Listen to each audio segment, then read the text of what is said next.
Hello students, today I appear before you with another video of mine. If you like this video of mine, please do not forget to like it and share it also. And who have come new to this channel should not forget to subscribe to this channel. I will give you complete explanation of question answers in Hindi here. Okay, so without wasting our time, let's start this chapter. तो I hope आपको introduction तो समझ में आ ही गया होगा। तो जो बच्चे पसंद करें मेरी वीडियो को ज़रूर अपने फ्रेंड्स को शेयर करें एंड साथ साथ जो नए आए हैं इस चैनल पर वो सब्सक्राइब भी करें। ओके, वन बाय वन करके मैं आपको इस वीडियो में chapter 5 periodic classification of elements के क्वेश्चन आंसर्स एक्सरसाइज के बताने वाली हूँ। एक एक करके लास्ट तक आप सभी को मेरे साथ बने रहना है। सबसे पहला क्वेश्चन है, which of the following statements is not a correct statement about the trends when going from left to right across the periods of periodic table.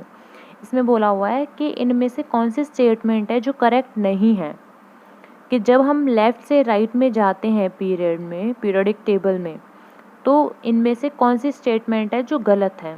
तो देखिए वन बाय वन हम एक एक स्टेटमेंट को देखेंगे और फिर निकालेंगे इसका आंसर कौन सा है जो गलत है। सबसे पहला ऑप्शन है, the elements become less metallic in nature. जैसे हम लेफ़्ट टू राइट जाते हैं लेस मेटेलिक होता है। यस, क्योंकि जब हम लेफ़्ट से राइट में जा रहे होते हैं तो हमारे पहले मेटल्स होते हैं, फिर मेटलॉइड्स होते हैं एंड देन लास्ट में हमारे नॉन मेटल्स आते हैं। तो पता चल रहा है मेटेलिटी क्या हो रही है, डिक्रीज़ हो रही है। तो इसका मतलब ये ऑप्शन तो हमारा करेक्ट है। नेक्स्ट ऑप्शन देखें अगर हम, the number of valence electron increases. जो वैलेंस इलेक्ट्रॉन्स है वो इंक्रीज होते हैं। तो देखिए जब हम लेफ़्ट टू राइट में जाते हैं तो देखिए पहली की 1 वैलेंसी होती है फर्स्ट ग्रुप की, सेकंड की हमारी 2 होती है, फिर 3 होती है, फिर 4 होती है, फिर 4 के बाद फिर दोबारा से 3 होती है, फिर 2 होती है, फिर 1 होती है, फिर 0 भी होती है। तो हम यहाँ पे क्या देख रहे हैं, पहले तो वो इंक्रीज़ करती है और फिर डिक्रीज़ करती है। तो यहाँ पे जो ऑप्शन है हमारा, लेकिन इंक्रीज़ स्टार्टिंग में कर तो रही है ना इंक्रीज़, तो इसीलिए हम इसको पूरा गलत नहीं ठहरा सकते। यहाँ पे जो नंबर ऑफ़ वैलेंस इलेक्ट्रॉन्स हैं वो इंक्रीज़ कर रहे हैं, तो इसको भी हम सही बोलेंगे। ठीक है, फिर नेक्स्ट है जो हमारा ऑप्शन इसमें बोला गया है, the atoms loss their electrons more easily.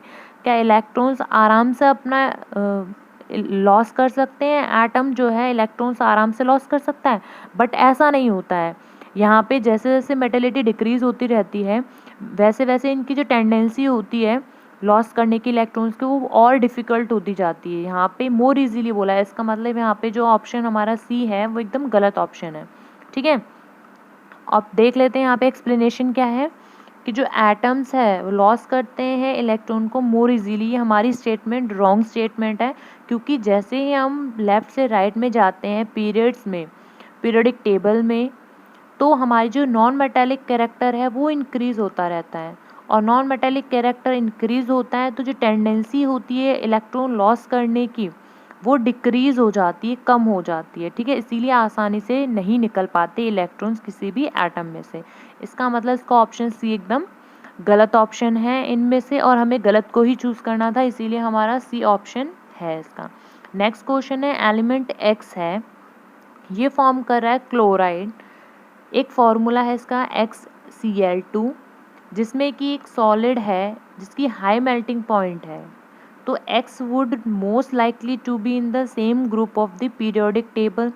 इनमें से ऑप्शन में से हमें बताना है कि जो हमारा यहाँ पर X एलिमेंट है वो किस, इनमें से सोडियम, मैग्नीशियम, एल्यूमिनियम या सिलिकॉन, इनमें से कौन से ग्रुप में रिजेंबल करेगी इनकी प्रॉपर्टीज़, तो हमें ये बताना है। तो देखिए हम यहाँ पे एक कंक्लूजन भी धारण कर सकते हैं कि हमारा क्या है, ये XCl2 है। यहाँ से हम क्या देख रहे हैं, क्लोराइड बना रहा है हमारा X, है ना। तो जो वैलेंसी है एलिमेंट की, इसका मतलब क्या हो गया, X एलिमेंट की वैलेंसी कितना है, 2। यहाँ से हम क्या देख पा रहे हैं, 2, क्योंकि हमारा जब कोई भी फॉर्मेशन होती है केमिकल कंपाउंड की, तो इसकी वैलेंसी इसके साथ जाती है और इसकी वैलेंसी इसके साथ जाती है। तो यहाँ से हमें पता चल रहा है कि जो X है उसकी वैलेंसी कितनी है, 2 है, और अगर जो वैलेंसी एलिमेंट की 2 है तो इसका मतलब तो ये हो गया कि इसके 2 वैलेंस इलेक्ट्रॉन्स तो होने ही चाहिए, है ना, मतलब आउटरमोस्ट शेल्स में 2 इलेक्ट्रॉन्स तो होने ही चाहिए। तो इससे क्या पता चल रहा है कि जो एलिमेंट है ग्रुप 2 का, दैट इज़ जो जिसमें पाया जाता है जैसे बेरिलियम, मैग्नीशियम, कैल्शियम, है ना, बेरियम, बेरिलियम, ये सारी चीज़ें पाई जाती हैं, उनमें उस ग्रुप में जो है इलेक्ट्रॉन्स की जो वैलेंसी होती है वो 2 होती है, और वैलेंस इलेक्ट्रॉन्स भी 2 होते हैं। इसका मतलब हम क्या बता सकते हैं यहाँ से कि जो एलिमेंट एक्स है वो हमारा मैग्नीशियम है। क्या है? मैग्नीशियम है। अभी मैंने आपको बताया कि किस ग्रुप में आएंगे, उस ग्रुप से रिजेंबल करेंगे, जैसे कि बेरिलियम हो गया, मैग्नीशियम हो गया, कैल्शियम हो गया। तो यहाँ पे जो हमारा एलिमेंट होगा वो क्या होगा? ऑप्शन बी एकदम करेक्ट होगा, मैग्नीशियम इसका आंसर होगा, कि मैग्नीशियम से रिजेंबल करेगा और सेम ग्रुप होगा जो मैग्नीशियम का वही इसका भी होगा। नेक्स्ट क्वेश्चन है हमारा क्वेश्चन नंबर 3, इंपॉर्टेंट क्वेश्चन है ये क्वेश्चन नंबर 3। इसमें बोला गया विच एलिमेंट हैज़, एलिमेंट्स के नाम बताने हमें। सबसे पहला 2 शेल्स हैं, दोनों ही शेल, 2 शेल हैं, दोनों ही शेल कम्प्लीटली फील्ड हैं इलेक्ट्रॉन से, है ना। तो ऐसे एलिमेंट का नाम बताना है हमें कि उनकी 2 शेल हों और दोनों ही शेल कम्प्लीटली फिल्ड हो। तो देखिए, क्योंकि नोबल गैसेस होते हैं जिनकी ग्रुप 18 होता है, उनकी शेल कम्प्लीटली फिल्ड होती हैं, इलेक्ट्रॉन से भरी हुई होती हैं, सभी को पता है। इसीलिए जो गिवन एलिमेंट है वो नोबल गैस ही होनी चाहिए इनमें से, है ना। तो अब यहाँ पे 2 शेल्स की बात हुई है, 2 शेल्स, तो 2 शेल्स की बात हुई है, इसका क्या मतलब है कि ये बिलोंग करेगा सेकेंड पीरियड में, और सेकेंड पीरियड में बिलोंग करेगा अगर, तो इसका मतलब जो एलिमेंट है वो हमारा क्या होगा? नियॉन होगा। क्या होगा एलिमेंट हमारा? नियॉन होगा, क्योंकि जो हमारा नियॉन होता है इसकी 2 शेल्स जो होती हैं वो कम्प्लीटली फिल्ड होती हैं। नेक्स्ट इसका क्वेश्चन है कि द इलेक्ट्रॉनिक कॉन्फ़िगरेशन 282, ऐसा एलिमेंट बताना है जिसका इलेक्ट्रॉनिक कॉन्फ़िगरेशन हो 282। अब देखिए 282, तो इसका मतलब एटॉमिक नंबर इसका कितना हो गया? 12। तो एटॉमिक नंबर 12 वाले एलिमेंट का नाम क्या होता है? मैग्नीशियम होता है। क्या होता है? मैग्नीशियम होता है। और यहाँ पे 2 क्या है? ये वैलेंस इलेक्ट्रॉन्स हैं, तो वैसे भी हम बता सकते हैं और सम करके भी निकाल सकते हैं एटॉमिक नंबर क्या है इनका। तो मैग्नीशियम है जिसका एटॉमिक नंबर होता है 12, इसीलिए मैग्नीशियम का इलेक्ट्रॉनिक कॉन्फ़िगरेशन होगा 282, इसीलिए इसका बी ऑप्शन है हमारा, बी का जो है सही ऑप्शन है हमारा मैग्नीशियम। ठीक है, सही आंसर होगा इसका मैग्नीशियम। इसका इलेक्ट्रॉनिक कॉन्फ़िगरेशन था 282। नेक्स्ट क्वेश्चन है हमारा सी। इसमें बोला गया टोटल 3 शेल्स हैं और इनमें 4 इलेक्ट्रॉन्स हैं उनके वैलेंस शेल में। टोटल कितने? 3 हैं, 3 शेल्स हैं और 4 इलेक्ट्रॉन्स हैं उनके वैलेंस शेल में। तो क्योंकि जो गिवन एलिमेंट है उसकी टोटल 3 एनर्जी शेल्स हैं और टोटल इसमें कितने इलेक्ट्रॉन? 4 इलेक्ट्रॉन है उसकी वैलेंस शेल में, इसलिए जो इलेक्ट्रॉनिक कॉन्फ़िगरेशन होगा एन एलिमेंट का वो होगा 284, है ना। क्या होगा? 284, पता चल रहा है इसके लास्ट शेल में 284। इसको हम अदर तरीके से बोल सकते हैं, अलग वर्ड्स में बोल सकते हैं कि जो एलिमेंट है वो बिलोंग करेगा हमारे 14 ग्रुप में, है ना। 14 ग्रुप में करेगा तभी तो 284 इसका इलेक्ट्रॉनिक कॉन्फ़िगरेशन होगा, राइट, सही कह रही हूँ मैं। और पीरियड क्या होगा इसका? 3 पीरियड होगा, 3rd पीरियड होगा। इसीलिए हमारा ये एलिमेंट कौन सा होगा? सिलिकॉन हमारा ये एलिमेंट होगा। इसका आंसर क्या होगा? सिलिकॉन। 284 जिसका टोटल हमारी 3 शेल्स हैं और इसकी 4 इलेक्ट्रॉन जो हैं उसकी वैलेंस शेल्स में है। ठीक है, नेक्स्ट है हमारा क्वेश्चन नंबर डी। इसमें बोला गया है एक total of 2 shells, total 2 shells हैं और साथ साथ में इलेक्ट्रॉन्स जो है उसकी वैलेंस शेल में वो है 3 इलेक्ट्रॉन्स है उसकी वैलेंस शेल में। तो ऐसा कौन सा एलिमेंट होता है? ठीक है, क्योंकि यहाँ पे गिवन एलिमेंट क्या है, उसकी टोटल 2 एनर्जी शेल्स हैं और 3 इलेक्ट्रॉन्स हैं वैलेंस शेल में, इसलिए यहाँ पे जो इलेक्ट्रॉनिक कॉन्फ़िगरेशन होगा वो होगा 2,3। और 2,3 किसका होता है? मतलब एटॉमिक नंबर 5 वाले का। तो इसको अदर वर्ड्स में हम बोल सकते हैं कि जो एलिमेंट है बिलोंग करेगा ग्रुप 13 में। किस में करेगा? 13 में। और पीरियड होगा ये सेकेंड पीरियड होगा। तो यहाँ पे जो एलिमेंट है वो हमारा क्या हो जाएगा? बोरोन हो जाएगा। क्या हो जाएगा हमारा एलिमेंट यहाँ पे? बोरोन हो जाएगा। और वैसे भी आप कुछ ना करें तो 2 और 3 है, इससे आप ये पता लगा पा रहे हैं कि 5 इसका एटॉमिक नंबर होगा। 5 होता किसका है? बोरोन का होता है ना। ऐसे भी आप कर सकते हैं अगर आपको इतनी नॉलेज नहीं है इससे रिलेटेड। अब नेक्स्ट हमारा क्वेश्चन है वो क्वेश्चन नंबर 5th वाला है, ऑप्शन ई वाला। इसमें ये बोला गया है कि twice as many electrons in its second shell as it in its first shell. First shell में जितने भी इलेक्ट्रॉन हो उसमें दूसरी शेल में उसके डबल हो, ट्वाइस हो, तो उसका नाम बताना है हमें। तो देखिए, जो हमारा कार्बन होता है ना, कार्बन का जो होता है इलेक्ट्रॉनिक कॉन्फ़िगरेशन होता है 2 और 4। यहाँ पर पहली शेल में 2 इलेक्ट्रॉन है और दूसरी शेल में 4 इलेक्ट्रॉन है। जस्ट के डबल है ना, 2 को मैं 2 से मल्टीप्लाई करूँ तो 4 आता है कि नहीं आता? तो यहाँ पे जस्ट डबल है, तो हम यहाँ पे कार्बन का ऑप्शन एकदम सही आंसर इसका कार्बन होगा। ठीक है, नेक्स्ट क्वेश्चन है इसमें 4। इसका पहला है हमारा पॉइंट कि what property do all elements in the same column of the periodic table as boron have in common.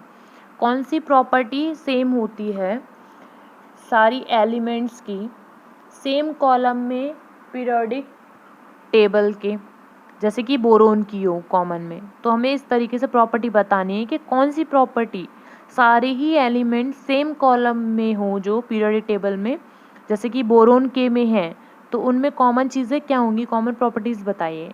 ऐसे ही दूसरा क्वेश्चन बोला गया है कि what property do all elements in the same column of the periodic table as fluorine. एक तो हमें boron वाला कॉलम बताना है, उसमें क्या क्या प्रॉपर्टीज़ हैं कॉमन, और फ्लोरीन वाला बताना है। पहले तो हमें ये देखना पड़ेगा कि जितने भी एलिमेंट हैं जो लाई कर रहे हैं सेम कॉलम में, बोरोन के सेम कॉलम में कर रहे हैं, तो बिलोंग करेंगे 13 ग्रुप में। किस में करेंगे? 13 ग्रुप में। ठीक है, मेरी एक एक जो मैं बोल रही हूँ इसको ध्यान से सुनिए। किस में करेंगे? 13 ग्रुप में करेंगे। इसीलिए यहाँ पे 3 इलेक्ट्रॉन्स होंगे उनके वैलेंस शेल्स में। पता चल रहा है 13 है तो 283 को हम इस तरीके से इलेक्ट्रॉनिक कॉन्फ़िगरेशन करेंगे 283 को। तो इसका क्या मतलब है कि इसकी वैलेंस शेल में कितने इलेक्ट्रॉन्स हैं? 3 इलेक्ट्रॉन्स हैं। एक्सेप्ट बोरोन को, एक्सेप्ट मतलब एक्सेप्शन है यहाँ पे कि जो बोरोन है जो कि एक नॉन मेटल है, जितने भी अदर एलिमेंट्स हैं यहाँ पे, एल्यूमिनियम है, गैलियम है, इंडियम है, थैलियम है, ये सारे ही हमारे मेटल्स हैं।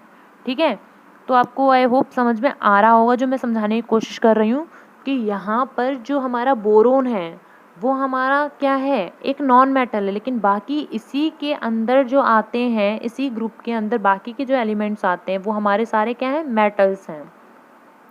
ठीक है, अब एक्सप्लेनेशन देख लेते हैं इसमें क्या बताया है मैंने कि जो एलिमेंट्स हैं सेम कॉलम में हैं, ग्रुप में हैं, जैसे कि बोरोन के ही देखा गया, तो वो बिलोंग करेंगे 13 ग्रुप में, ऑलरेडी बता चुकी हूँ। और उनकी वैलेंसी होगी 3, ये भी बता चुकी हूँ। और उनकी वैलेंस इलेक्ट्रॉन्स होंगे वो भी 3।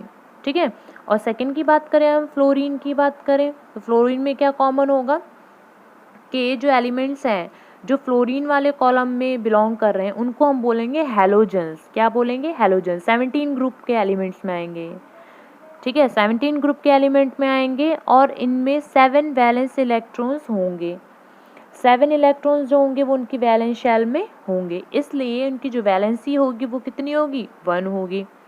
और जितने भी एलिमेंट्स इसमें आते हैं, जैसे फ्लोरीन हो गया, क्लोरीन हो गया, ब्रोमीन हो गया, आयोडीन हो गया, एसिटिन हो गया, ये सारे ही क्या होते हैं? नॉन मेटल्स होते हैं। ठीक है, तो एलिमेंट जो है इसमें सेम कॉलम में और ग्रुप में, जैसे कि फ्लोरीन में है, फ्लोरीन के सेम कॉलम और ग्रुप में वो फॉर्म करेंगे एसिडिक ऑक्साइड्स। ये भी आप बोल सकते हैं, जो मैंने आपको बोला है वही बोल सकते हैं। इसमें एसिडिक ऑक्साइड फॉर्म करते हैं ये। साथ साथ 7 इलेक्ट्रॉन होते हैं इनके आउटरमोस्ट शेल्स में और इनकी वैलेंसी 1 होती है। तो इस तरीके से ये कॉमन चीज़ें हैं, आपको ये पता होनी चाहिए। ठीक है, नेक्स्ट क्वेश्चन है क्वेश्चन नंबर 5। इसमें बोला गया है एक एटम है जिसका इलेक्ट्रॉनिक कॉन्फ़िगरेशन है 287। अभी ऊपर ही बताया मैंने 287 मतलब इसका एटॉमिक नंबर कितना हो जाएगा? 17। और 17 हैलोजेंस होते हैं हमारे, है ना, फ्लोरीन, क्लोरीन, ब्रोमीन, आयोडीन, एसिटिन, वो होते हैं हमारे। तो यहाँ पे सिंपल सी बात है, जो इलेक्ट्रॉनिक कॉन्फ़िगरेशन है उससे हमें क्या पता चल जाएगा? उसका एटॉमिक नंबर तुरंत पता चल गया कितना हो गया? 17 हो गया। एटॉमिक नंबर सबको प्लस कर देते हैं जितने इलेक्ट्रॉन है, तो हमारा एटॉमिक नंबर निकल आता है। तो हमने यही किया है, इसमें सबका प्लस कर दिया 287 का, तो हमारा 17 आ गया इसका एटॉमिक नंबर। सेकेंड में बोला गया है कि to which of the following elements would it be chemically similar. Chemically similar किससे होगा ये? तो वो एटम जो इलेक्ट्रॉनिक कॉन्फ़िगरेशन 287 का है वो केमिकली सिमिलर होगा जो जिसका एटॉमिक नंबर है 9, फ्लोरीन में सेम होगा, ये फ्लोरीन के सेम होगा, ठीक है, केमिकली सेम होगा फ्लोरीन, ठीक है, जिसका हमारा क्या है यहाँ पे 9 है ना। तो ये क्या है यहाँ पर मैंने आपको बताया किसके सिमिलर होगा, ये सिमिलर होगा हमारे फ्लोरीन के, और फ्लोरीन का एटॉमिक नंबर क्या होता है 9, और इसी फ्लोरीन के बराबर क्यों है, क्योंकि इसका जब मैं इलेक्ट्रॉनिक कॉन्फ़िगरेशन करूँगी तो क्या आएगा हमारा 2 और 7। तो देखिए इसके भी आउटर मोस्ट शेल में कितने वैलेंस इलेक्ट्रॉन्स है, 7 इलेक्ट्रॉन है। तो ये जो हमारा फ्लोरीन है, क्लोरीन है, ये सारी हेलोजेंस होते हैं हमारे, फ्लोरीन, क्लोरीन, ब्रोमीन, आयोडीन, एस्टेटिन, ये सारे हमारे हेलोजन हैं और 17 ग्रुप में लाई करते हैं। तो 17 ग्रुप में जितने भी एलिमेंट्स हैं जिन्हें हेलोजेंस बोले जाते हैं वो सारे रिजेंबल करेंगे प्रॉपर्टीज़ में। तो यहाँ पे हमने फ्लोरीन को ले लिया है, फ्लोरीन जो है केमिकली सेम होगा हमारे, जिसका 17 एटॉमिक नंबर है। 17 एटॉमिक नंबर किसका होगा, 17 एटॉमिक नंबर होगा हमारे क्लोरीन का, ठीक है। तो इसका मतलब फ्लोरीन की प्रॉपर्टीज़ केमिकली जो सिमिलर होगी, किसके सिमिलर होगी, क्लोरीन की सिमिलर होगी, ठीक है। नेक्स्ट क्वेश्चन है हमारा क्वेश्चन नंबर 6, और इसमें बोला गया है the position of 3 elements A B C in the periodic table are shown below. Position बताई हुई है ए बी सी की, ठीक है। अब देखिए जो हमारा 17 ग्रुप का एलिमेंट है, एक ए वाला, और सी भी 17 ग्रुप का एलिमेंट है, और 16 ग्रुप का एलिमेंट है हमारा बी वाला, राइट। तो इससे रिलेटेड क्वेश्चन आपसे पूछे जाएंगे, जैसे कि ये भी इम्पॉर्टेंट क्वेश्चन है। जैसे फर्स्ट क्वेश्चन ये पूछा गया है कि state whether A is a metal और अ नॉन मेटल। बताइए ए जो है हमारा मेटल है या नॉन मेटल है।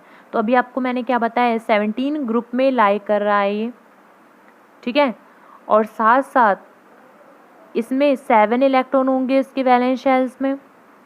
इसकी जो टेंडेंसी होगी इलेक्ट्रॉन्स को लॉस करने, गेन करने की, क्या करने की, गेन करने की, वो बहुत ज़्यादा होगी ताकि अपना ऑक्टेट कंप्लीट कर सकें। इसीलिए यहाँ पे जो हमारा सी है जो हमारा, वो एक एलिमेंट होगा ग्रुप 17 का, वो हमारा नॉन मेटल होगा, ठीक है। सी हमारा क्या होगा, नॉन मेटल होगा। और ए की बात करें अगर हम, तो वो ए हमारा क्या होगा, ठीक है। तो यहाँ पर हमारा ए भी नॉन मेटल होगा और सी भी नॉन मेटल ही होगा, दोनों ही हेलोजेंस के ग्रुप में आ रहे हैं, देख रहे हैं हम यहाँ पर ए और सी, ठीक है। तो हम इसका कैसे जवाब देंगे ए वाले का, क्योंकि जो हमारी वैलेंसी है ग्रुप की 17 की, वो हमारी ग्रुप 17 की एलिमेंट्स की वो है हमारी 1 वैलेंसी। तो जितने भी एलिमेंट्स होंगे, तो यहाँ पर एक्सेप्ट इलेक्ट्रॉन्स को छोड़कर वो हमारी ए होगी, नॉन मेटल्स होंगे। इसमें आप डायरेक्टली ऐसे कीजिए, इसमें आप ऐसा कि यहाँ से जो हमारा ए है इसको काट दीजिए, एक्सेप्ट इलेक्ट्रॉन नहीं, बस ये कीजिए कि यहाँ पे जो वैलेंसी है ग्रुप 17 की वो हो जाएगी हमारी 1, और ये जो हमारे एलिमेंट्स हैं, ठीक है, ये ए जो होगा हमारा वो क्या होगा, नॉन मेटल होगा, क्या होगा हमारा, नॉन मेटल होगा। नेक्स्ट अगर हम देखें, नेक्स्ट क्वेश्चन ये पूछा गया है सी वाला, बी वाला देखिए पहले, बी वाला नहीं हुआ अभी, कि state whether C is more reactive होगा या लेस रिएक्टिव होगा ए से। तो हमारा जो सी है वो लेस रिएक्टिव होगा ए से, क्योंकि जैसे जैसे हम नीचे जाते हैं ग्रुप में तो जो रिएक्टिविटी होती है नॉन मेटल्स की वो इंक्रीज़ करती जाती है, ठीक है। नेक्स्ट है हमारा सी वाला, और सी वाले में पूछा गया क्वेश्चन कि विल सी बी लार्जर होगा सी या स्मॉलर होगा साइज़ में बी से। तो देखिए कि जो हमारा सी है वो स्मॉलर होगा साइज़ में बी से, क्योंकि जो बी है और सी है बोथ रिलेट कर रहे हैं सेम पीरियड में, राइट। और जो साइज़ होता है वो डिक्रीज़ करता है जैसे हम लेफ़्ट से राइट में आते हैं पीरियड में, ठीक है। इसीलिए हमारा जो सी है उसका साइज़ क्या होगा, कम होगा साइज़, बी से कम होगा, क्योंकि साइज़ डिक्रीज होता है लेफ़्ट से राइट आने में। और डी ऑप्शन है हमारा, डी में क्वेश्चन ये पूछा गया है किस टाइप का आयन है, कैटाइन है या अनाइन है, विल बी फॉर्म होगा बाय एलिमेंट ए के द्वारा। तो जो ए है वो फॉर्म करेगा एनाइन, क्योंकि ये हमारा एक नॉन मेटल है, ठीक है, क्योंकि हमारे क्या एक नॉन मेटल है, तो ये क्या फॉर्म करेगा, एनाइन फॉर्म करेगा, ठीक है। नेक्स्ट क्वेश्चन है क्वेश्चन नंबर 7। क्वेश्चन नंबर 7 में बोला गया है नाइट्रोजन जिसका एटॉमिक नंबर है 7 और फॉस्फोरस जिसका एटॉमिक नंबर है 15, ये बिलोंग कर रहे हैं 15 ग्रुप में पीरियोडिक टेबल के। तो हमें इलेक्ट्रॉनिक कॉन्फ़िगरेशन लिखनी है इन दोनों ही एलिमेंट्स की। बहुत सिंपल है इलेक्ट्रॉनिक कॉन्फ़िगरेशन लिखना। पहली शेल में 2 इलेक्ट्रॉन हो सकते हैं, दूसरी शेल में बचे कुचे लिख दो 8 से कम, तो यहाँ पे 5 लिख दिए। तो ये हो गई इलेक्ट्रॉनिक कॉन्फ़िगरेशन नाइट्रोजन की। फॉस्फोरस की अगर बात करें तो फॉस्फोरस का 15 होता है, 2, 8, 5, ये इलेक्ट्रॉनिक कॉन्फ़िगरेशन हो गई, ठीक है। अब नेक्स्ट क्वेश्चन क्या पूछा गया था इसमें, which of these will be more electronegative, इनमें से कौन सा ज़्यादा इलेक्ट्रोनेगेटिव होगा, है ना, ये पूछा है इसमें।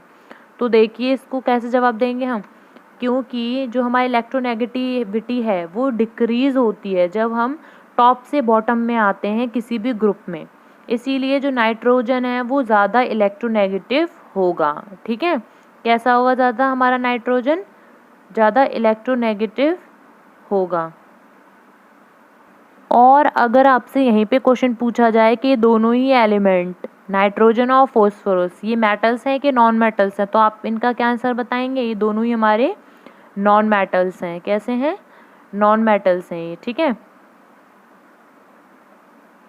क्योंकि ये अपना क्या कर रहे हैं, आयंस को, नेगेटिव आयंस को कंप्लीट कर रहे हैं अपने रेस्पेक्टिव ऑक्टेट से, ठीक है, इसलिए। नेक्स्ट देख लेते हैं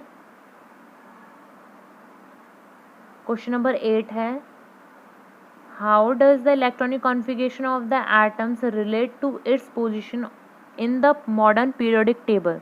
किस तरीके से इलेक्ट्रॉनिक कॉन्फ़िगरेशन किसी भी एटम का कैसे रिलेट करता है उसके पोजीशन से किसी भी मॉडर्न पीरियोडिक टेबल में, मॉडर्न पीरियोडिक टेबल में उसकी पोजीशन से कैसे रिलेट करता है इलेक्ट्रॉनिक कॉन्फ़िगरेशन, ये क्वेश्चन है, ठीक है।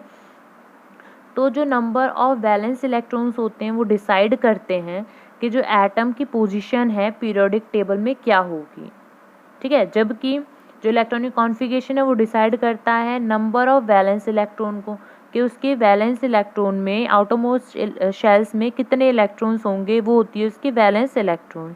तो इस तरीके से रिलेशन होता है इन दोनों का। नेक्स्ट क्वेश्चन है क्वेश्चन नंबर 9, इसमें पूछा गया है इन the modern periodic table calcium जो है उसका एटॉमिक नंबर है 20 और ये सराउंड है bye elements with atomic number 19, 12, 19, 21, 38। तो which of these have physical and chemical properties resembling calcium, इनमें से हमें ये चूज़ करना है कि इनमें से कौन सा एलिमेंट है जो कैल्शियम की तरह प्रॉपर्टी को रिजेंबल करेगा। तो देखिए अगर हम इलेक्ट्रॉनिक कॉन्फ़िगरेशन करें इन सभी एलिमेंट्स का, जैसे पहला है हमारा 12 का अगर मैं इलेक्ट्रॉनिक कॉन्फ़िगरेशन करूँ 282 आएगा। ऐसे ही अगर मैं 19 का करूँ तो 19 का 2881 आएगा, 20 का 2882 आएगा, 21 का 2892 आएगा और 38 का 2882 आएगा। यहाँ पे उल्टा है, ये वाली जो लाइन है इसको आप ऐसा कीजिए 2818, ठीक है, इस तरीके से कीजिए। और इसमें भी आप ऐसा ही कीजिए कि यहाँ पे जो है ना 2892 है, तो आपको पता तो है कि एलिमेंट शेल में कैसे डिस्ट्रीब्यूशन होता है, थोड़ी मिस्टेक हो गई है, 2883 और यहाँ पे कैसे लिखेंगे आप 28882, ठीक है, इस तरीके से लिखेंगे। तो ये जब इलेक्ट्रॉनिक कॉन्फ़िगरेशन हम लिख देंगे उसके बाद हम क्या बताएंगे, जो एलिमेंट्स है जिसका एटॉमिक नंबर 12 है वो एलिमेंट तो हमारा मैग्नीशियम जिसका सिंबल होता है Mg, 38 वाला स्ट्रोंटेनियम होगा जिसका सिंबल होता है Sr। इनमें जो है सिमिलर फिजिकल और केमिकल प्रॉपर्टीज़ होगी एलिमेंट की, जैसे कि एटॉमिक नंबर 20 हो कैल्शियम का, क्योंकि ये जो ग्रुप में लाई करते हैं सेम ग्रुप में ही लाई करते हैं, ठीक है। हमारे कैल्शियम, मैग्नीशियम, स्ट्रोंटियम वगैरह ये एक ही ग्रुप में लाई करते हैं, क्योंकि हम यहाँ पे देख भी क्या रहे हैं, लास्ट इलेक्ट्रॉन में क्या आ रहा है, यहाँ पे देखिए 2 आ रहा है, यहाँ पे भी 2 आ रहा है और यहाँ पे भी 2 आ रहा है ना। 13 किसका है ये हमारा, यहाँ पे तो 3 मैंने बताया था ना आपको कि यहाँ पे 2, 8 और 3 आएगा, तो इसका मतलब ये वाला पोर्शन तो आएगा नहीं। इसका मतलब कौन कौन से रिजम्बल करेंगे, जिनके लास्ट शेल में 2 इलेक्ट्रॉन्स हो उसमें करेंगे। तो यहाँ पे एक तो हमारा एटॉमिक नंबर 20 है, मतलब कैल्शियम का तो हम दिखाना था, तो 2 आ रहा है इसमें। साथ साथ हमारा 38 जिसका मतलब स्ट्रोंटियम का है, इसमें भी 2 आ रहा है लास्ट में, ठीक है। और हमारा मैग्नीशियम में भी 2 आ रहा है, मैग्नीशियम में तो आता ही 2 है, 2, 8, 2 ऊपर है इसका, तो 2 आ रहा है। तो इसका मतलब मैग्नीशियम और स्ट्रोंटियम ये दोनों ही एक ही ग्रुप में लाई करेंगे, जो कि कैल्शियम वाले ग्रुप में लाई करेंगे, क्योंकि लास्ट शेल में कितने इलेक्ट्रॉन है, 2 है इनके, ठीक है। यहाँ पे मिस्टेक हुई थी इसलिए थोड़ा सा प्रॉब्लम क्रिएट हुई, इसको सही कर लेना आप। नेक्स्ट क्वेश्चन है क्वेश्चन नंबर 10। क्वेश्चन नंबर 10 में बोला गया कंपेयर करो और कॉन्ट्रास्ट द अरेंजमेंट, किस तरीके से मेंडलीव पीरियोडिक टेबल और मॉडर्न पीरियोडिक टेबल का अरेंजमेंट है, उसमें हमें डिफरेंसेस बताने हैं, कॉन्ट्रास्ट करने हैं, क्या चीज़ें हैं, ठीक है, किस तरीके से प्लेसमेंट किया गया हर चीज़ का, एलिमेंट का। तो 1 बाय 1 करके हम इसको इधर देखेंगे। सबसे पहले मेंडलीव पीरियोडिक टेबल की बात करें तो यहाँ पे जो एलिमेंट्स है वो अरेंज होते हैं increasing order of the atomic mass. आपको ये पहली बात तो याद होनी चाहिए, एटॉमिक मास के इंक्रीजमेंट में से करते हैं, जबकि मॉडर्न पीरियोडिक टेबल जो है वो increasing order of the atomic number के अकॉर्डिंग अरेंज की जाती है एलिमेंट्स को। यहाँ मेंडलीव पीरियोडिक टेबल में 8 ग्रुप है, मॉडर्न पीरियोडिक टेबल में 18 ग्रुप्स हैं, और मेंडलीव पीरियोडिक टेबल में हर एक ग्रुप जो है वो सब डिवाइड किया गया है 2 ग्रुप में, ए और बी में, जबकि हमारा जो मॉडर्न पीरियोडिक टेबल है इसमें ग्रुप सब डिवाइडेड नहीं हुए हैं, ठीक है, और सब ग्रुप्स नहीं बनाए गए हैं। और मेंडलीव पीरियोडिक टेबल जो है हमारा नोबल, यहाँ पे जो ग्रुप है नोबल गैस के लिए वो प्रेजेंट नहीं होते नोबल गैसेस की तरह, ठीक है, प्रेजेंट नहीं होते नोबल गैसेस की तरह, were not discovered by that time, और उस टाइम ये डिस्कवर भी नहीं हो पाए थे कि जो ग्रुप्स हैं नोबल गैस के। नोबल गैस का ग्रुप कौन सा है हमारा पीरियोडिक टेबल में, मॉडर्न पीरियोडिक टेबल में, वो है हमारा 18 ग्रुप। तो जो नोबल गैस के लिए ग्रुप हैं वो उस टाइम प्रेजेंट नहीं थे, साइंटिस्ट के द्वारा डिस्कवर नहीं कर पाया था मेंडलीव, तो मेंडलीव पीरियोडिक टेबल में नहीं थे। जबकि मॉडर्न पीरियोडिक टेबल में सेपरेट ग्रुप है नोबल गैसेस का, 18 ग्रुप है। और साथ साथ जो मेंडलीव पीरियोडिक टेबल में यहाँ पे कोई प्लेस नहीं थी आइसोटोप्स के लिए, लेकिन मॉडर्न पीरियोडिक टेबल में यहाँ पे जो प्रॉब्लम थी आइसोटोप्स की मेंडलीव पीरियोडिक टेबल में, इस प्रॉब्लम को रेक्टिफाइड किया गया, एज स्लॉट डिटरमाइन की गई अकॉर्डिंग टू एटॉमिक नंबर के अकॉर्डिंग उनकी स्लॉट डिसाइड की गई, डिटरमाइन की गई, और इस तरीके से आइसोटोप्स को भी प्लेस किया गया मॉडर्न पीरियोडिक टेबल में। तो ये थे इनके बीच के डिफरेंसेस, और आई होप आप सभी को समझ में आया होगा। और जो क्वेश्चन में कोई दिक्कत होती है, नहीं समझ में आता है, तो कमेंट बॉक्स में लिखिए, I will solve your all problems and I will try my best to solve your problems, ठीक है, योर डाउट्स ऑल। तो then thank you watching this video.